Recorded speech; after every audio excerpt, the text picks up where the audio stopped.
ఏం చేస్తుందండి విడుదల రజని? ఊరిని మేకప్ వేసి తిరుగుతుందండి. మీ మంత్రి గారు మేకప్ వేసి తిరుగుతున్నారా అని అడుగుతున్నానండి. నేను అడుగుతున్నా ఒకే మాట, నీ తల్లి మొగుడిచ్చాడా?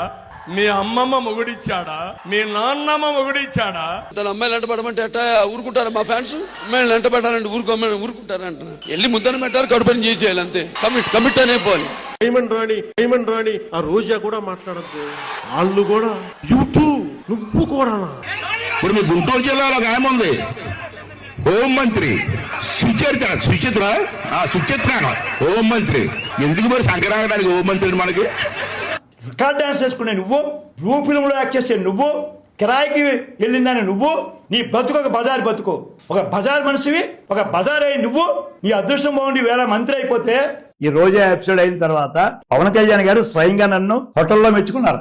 నాకు నా కుటుంబానికి జరిగిన అవమానం మర్చిపోలేకపోతున్నా. నా భార్యను లంచకనా లేకవే అని రెక్కట్టు లాగటం అండి. నా కోడల్ని లంచకనా కొడితే దిక్కెవరే నీకు? మాటలో ర్యాంప్ ఎక్కువ, హీరోయిన్ తక్కువ. దీనికి ఎక్కువ, ర్యాంప్ క్యారెక్టర్ ఎక్కువ. 2000 రూపాయలకి ఏ పన్నా చేసేది. మార్కెట్ లో ఉందా మాట? నాకే చెప్తారు. మీరు నా తల్లిని దూషించారు. తెలుగుదేశం పార్టీని, లోకేష్ గారిని క్షమించను, మర్చిపోకండి. రేపు జగన్మోహన్ రెడ్డి మీ భార్యలు కారు అని చెప్తే గుడ్డిగా నమ్మేసి కట్టుకున్న దాన్ని చెల్లిగా భావించి పెళ్లి సంబంధాలు చూడడానికి కూడా వెరవని వెన్నెముకలేని బ్యాచ్.